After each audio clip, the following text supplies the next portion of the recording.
Lettre à moi-même. On m'a dit qu'il serait bon que je parle avec le petit François. Je suis censé lui dire quoi, moi, à ce petit François? Celui qui a subi ces attouchements. Puis, quelle relation ai-je avec lui? C'est vrai, après tout, on en est où, lui et moi? Puis franchement, drôle d'idée que de parler à un autre soi. Un soi-même d'il y a plusieurs années. C'est moi et puis c'est tout.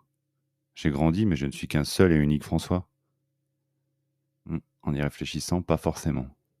Je ne suis plus cet enfant et surtout, je ne ressens plus ce qu'il ressentait. Ça vaut peut-être la peine de se la poser, cette question. On en est où, lui et moi? Une chose est sûre, il a cherché à s'exprimer tellement de fois. Malheureusement, je ne pouvais vraiment pas le comprendre tant que je ne lui avais pas laissé la parole. Les poings serrés sans raison, c'était lui.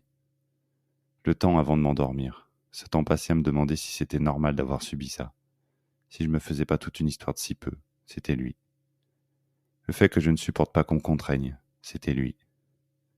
Cette colère en moi, ces réactions éruptives qui laissaient les gens sans voix, c'était lui aussi. À mieux y réfléchir, j'ai pas été très à son écoute parce que François, à cette époque, ce n'était qu'un enfant curieux, gentil, poli, qui aurait juste voulu que ça n'arrive pas. N'avait pas envie qu'un adulte palpe son corps à travers ses vêtements, encore moins à cet endroit. N'avait pas envie de ressentir une boule dans le ventre avant les grandes réunions de famille. Il avait juste envie de vivre sa vie d'enfant, innocemment. Et là où le François adulte n'a pas été tendre avec lui, c'est quand il lui a dit « Oh bah ça va, c'est pas non plus un viol, c'est pas non plus quelque chose d'insurmontable. Tu vas mettre tout ça sous le tapis, ça va bien se passer. Tu vas pas nous faire un flanc avec tout ça, on a compris. Avance maintenant. » Quelle violence, quel manque de respect, quel manque d'écoute.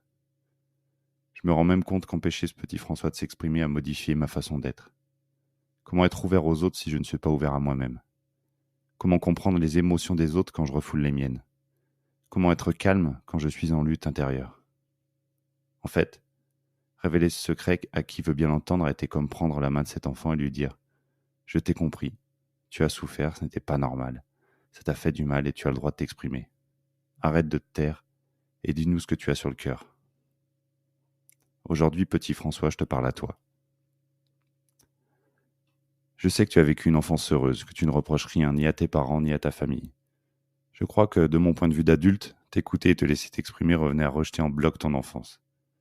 C'était comme dire à ta famille que tu avais été un enfant malheureux alors que, on est d'accord, c'était tellement pas le cas. Oui, mon petit François, j'ai eu peur. Peur de faire du mal à papa, à maman, à mes sœurs. Mais le temps a passé, la famille s'est agrandie et ton besoin de t'exprimer ne s'est pas dissous dans toutes ces nouvelles âmes. Ça n'a rien amélioré. Je me demande même si c'était pas pire finalement. J'ai cru, mon petit François, j'ai cru que le temps allait t'aider à accepter le silence. Aussi, je te demande pardon, solennellement. Je te demande pardon parce que j'aurais peut-être pu t'écouter plus tôt, entendre ta souffrance, la laisser s'exprimer. Peut-être que je n'étais pas prêt, que je n'en avais pas la force, que je n'avais pas le soutien que j'ai aujourd'hui. Je sais pas. Ce que je sais, c'est que tu as souffert 2 fois.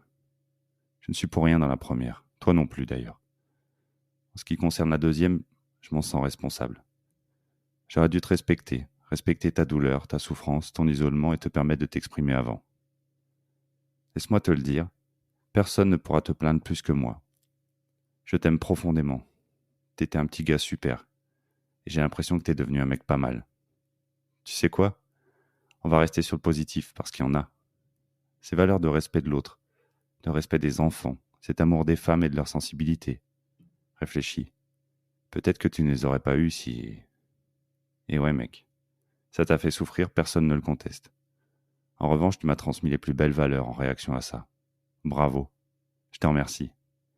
J'ai pu construire une vie qui me correspond, qui te correspond, qui nous correspond. On est dans la même team, toi et moi. Tu es là, près de moi. Je te respecte, et je te le répète, je t'aime. Bravo pour ta force, merci pour ta patience, et à partir de maintenant, on avance ensemble.